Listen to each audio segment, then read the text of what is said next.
Rome wasn't destroyed in a day. It unraveled piece by piece, a civilization that spanned centuries that defined the known world. Crumbled not from a single blow, but from 1,000 cuts. How did a superpower that seemed invincible collapse into ruin? This is the story of the fall of the Roman Empire. At its zenith, the Roman Empire was a marvel of human achievement. From the sun-scorched sands of Mesopotamia to the misty shores of Britain, its dominion was absolute. Legions marched on roads so masterfully built that some are still used today. Aqueducts, marvels of engineering, carried fresh water to bustling cities filled with magnificent temples, amphitheaters, and forums. Trade flourished, bringing silks from the east and grain from Africa to the heart of the empire. Rome was not just a city, it was an idea of order, law, and civilization in a chaotic world. For a time, the Pax Romana, the Roman peace, held sway, and the empire seemed eternal, a shining beacon of power and prosperity. But even the brightest lights eventually flicker and die. The seeds of decay were sown from within. The halls of power, once home to visionaries, became a nest of corruption and instability. The 2nd and 3rd centuries saw a parade of weak, ineffective, and short-lived emperors, many of whom were assassinated by their own guards or rivals. The Praetorian Guard, meant to protect the emperor, often became his kingmaker or his executioner. This political chaos eroded public trust and paralyzed the government. The empire was too vast and its leadership too volatile to respond effectively to the growing crises. Simultaneously, the economic engine of Rome began to sputter. Centuries of military expansion had been incredibly expensive. To fund the massive army and a sprawling bureaucracy, emperors resorted to devaluing the currency, minting coins with less and less precious metal. This triggered runaway inflation. The price of goods skyrocketed, and the savings of ordinary citizens became worthless.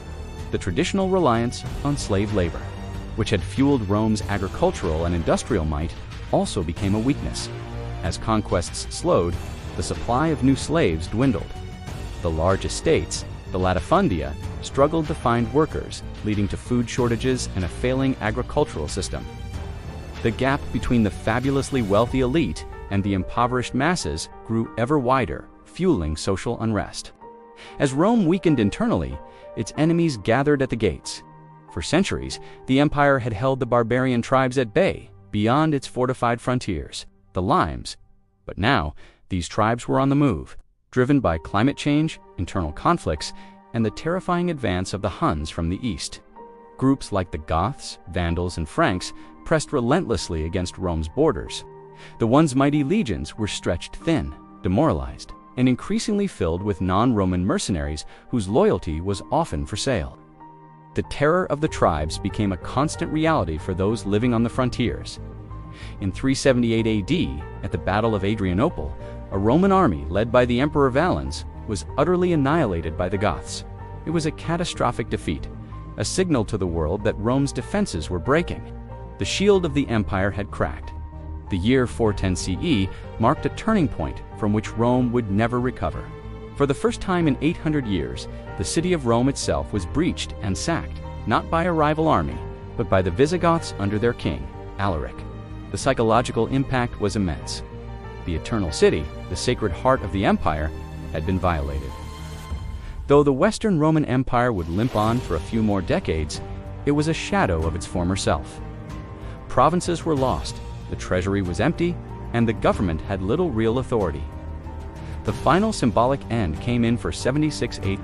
The Germanic chieftain Odoacer deposed the last Western Roman emperor, a young boy ironically named Romulus Augustulus, after Rome's founder and its first emperor. Odoacer didn't even bother to name a successor. He simply sent the imperial regalia to the Eastern Roman emperor in Constantinople, signaling that the Western Empire was no more.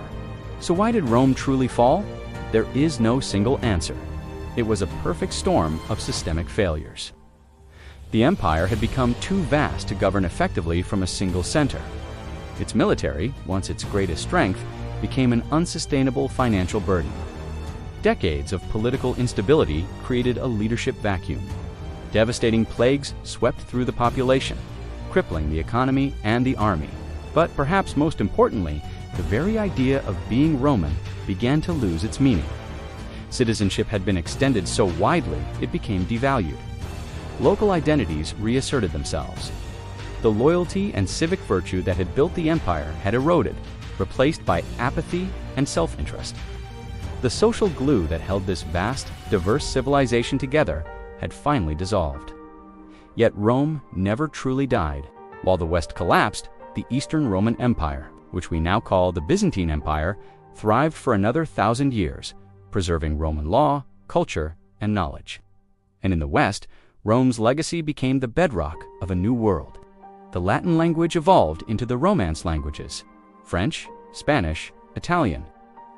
Roman law became the foundation for many modern legal systems. The roads they built continued to connect people and ideas. Roman architecture inspired builders for centuries. And the Christian faith, adopted by the empire in its later years, would go on to shape the entire course of European history. Rome's fall was not an end, but a transformation. Its stones were used to build the foundations of Europe. The story of Rome is a timeless lesson. It teaches us that no power is permanent and that even the greatest civilizations are fragile. Its collapse was not a sudden event, but a slow, complex process of decay. Its glory, its failures, and its enduring influence are woven into the fabric of our own world. In our laws, our languages, our buildings, and our ideas, the echo of Rome still resounds. Rome never died. It became us. If you enjoyed this journey back in time, share this video, give it a like, and subscribe to Digital Time Vault for more history in motion. Thank you for watching.